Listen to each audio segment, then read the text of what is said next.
है, ये अंतरकामना है, ये मनोकामना है कि जिस तरह से मेवाड़ की धरती और हम सब के महाराणा प्रताप सिर्फ राजस्थान के नहीं थे, सिर्फ चित्तौड़ के नहीं, सिर्फ मेवाड़ के नहीं थे, भारत के कोने कोने में उनके चरित्र के विषय में, उनका नाम स्मरण करके, उनके विषय में चिंतन करके हम सभी लोगों का सीना चौड़ा होता है। महाराणा के विषय में अभी आज बांसवाड़ा में बोलने का सौभाग्य प्राप्त हुआ, तो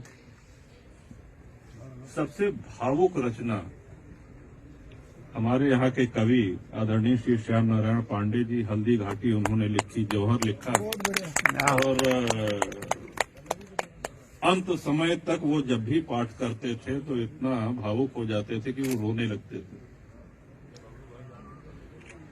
एक समय ऐसा आया था कि महाराणा की बेटी भूख से बिलबिला करके रोने लगी।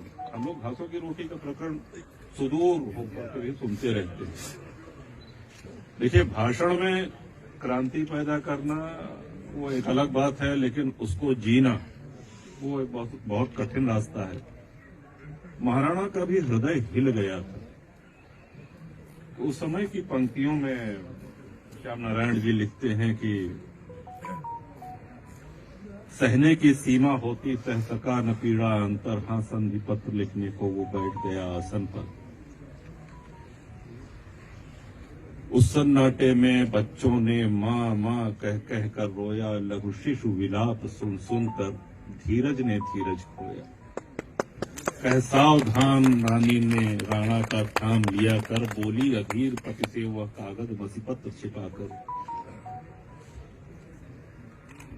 कि अगर यही करना था, समर्पण ही करना था, समझौता ही करना था, तो चेतक जैसा अश्व क्यों गंवाया, झाला जैसा सेनापति क्यों गंवाया। और देखो आसमान की तरफ सब तुमको धिक्कार रहे हैं, आसी मांग रही कन्या भी तू आंसू ढार रहा है। और रानी ने उसके बाद जो महाराणा जो श्याम नारायण पांडे जी की कलम चली है कि तू भारत का गौरव है, तू जननी सेवारत है, सच कोई मुझसे पूछे तो तू ही तू भारत है, तू प्राण सनातन का है, तू जननी का रक्षक, तू सतियों का अंचल है। यदि तू ही कायर बनकर बैरी से संधि करेगा तो कौन भला भारत का बोझा माथे पर लेगा। जीवन जीने के दो तरीके होते हैं, एक सुविधा होगी, एक क्रांति का मार्ग। हम सब के आदर्श महाराणा ने उस क्रांति के मार्ग को चुना। और आप ये भी जानते हैं, राजस्थान के इतिहास की हमसे बहुत बेहतर जानकारी आप लोगों की है। बहुत सी रियासतें थी जिनको किसकी ओर से लड़ना चाहिए था और किसकी ओर से लड़ रहे थे, इसमें बहुत विस्तार में जाने की आवश्यकता नहीं है। सही फरमाया हुक्म। लेकिन आप ये दुर्भाग्य देखिए कि कितनी रियासतें महाराणा के खिलाफ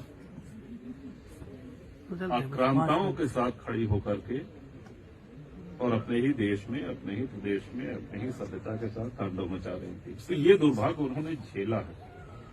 हमारी शुभेच्छा है महाराज कुमार जी को भी, आप सभी लोगों को भी, कि मेवाड़ अपना खोया हुआ गौरव प्राप्त करे। जय मेवाड़।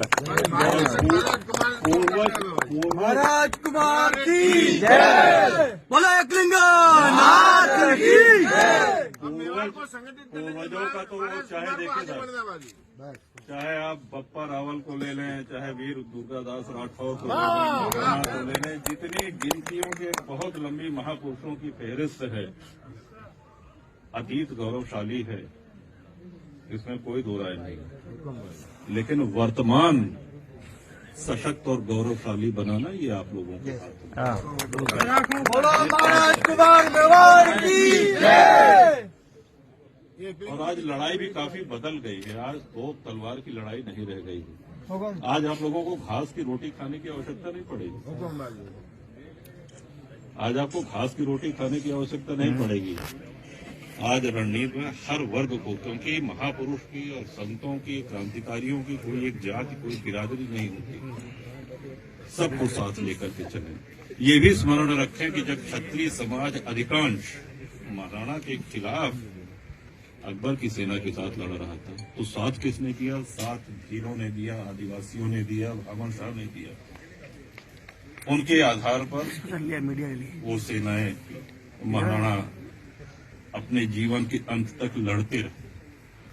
आज हमारे उत्तर प्रदेश में भी कई ऐसे जनपद हैं, गांव हैं, यहाँ के लोहा पीटा, उनको लोहार कहते हैं हमारे यहाँ। अब यहाँ कोई दूसरा शब्द हो तो नहीं कह सकते हैं, लोहारी। तो महाराणा जब यहाँ से निकले कि जब तक चित्तौड़ नहीं पा जाएंगे तब तक हम घर नहीं लौटेंगे, उस प्रतिज्ञा का निर्वहन वो आज भी कर रहे हैं। क्योंकि हम लोगों के यहाँ भी है निर्मल आवास योजना है और कई है कि साहब आवास मिल जाए, तो उन लोगों को जब हमने बुलाया तो कि आप लोगों का आवास नहीं, आप तंबू तान के रह रहे हैं और खटिया पे नहीं सोते हैं, जमीन पे सोते हैं, तो उन्होंने कहा कि तो साहब हमारे पूर्वजों का प्रण है, हम महाराणा के साथ चित्तौड़ से निकले थे और दुर्भाग्य था कि हम चित्तौड़ को वापस नहीं ले सके।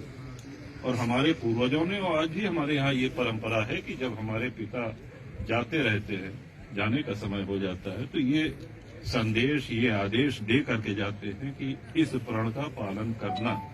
अब आप कल्पना करें कि महाराणा के चले जाने के 500 वर्ष बाद भी इस भौतिकतावादी युग में अभी हम लोग अपने बेटे को कहते कि बेटा जरा अब बेड छोड़ के जो है जमीन पे सोने लगो, वो लड़ जाएगा, घर में कलह हो जाएगी। लेकिन इस भौतिकतावादी युग में जिनकी प्रेरणा आज तक लोगों के हृदय में दौड़ रही है, जो स्पंदन कर रही है, वो जब जीवित रहे होंगे तो कितना महान व्यक्तित्व रहा होगा। मेरी सब बातें निवेदन करने और आप सबको हमारे विनम्र प्रणाम और पधारे साहब, काशी पधारिए, हर हर महादेव दर्शन करिए, आनंद आएगा। गंगा जी का स्नान करिए और श्री राम जन्मभूमि का दर्शन करिए। एक बार पुनः आप सभी लोगों ने सम्मान दिया, अपनत्व दिया, इसके लिए आभार। और महाराज माता जय श्री राम, भैया की जय, बोलो नाथ की। राणा राजपूताना चैनल से जुड़ने के लिए अभी सब्सक्राइब करें। जय मां भवानी, जय राजपूताना।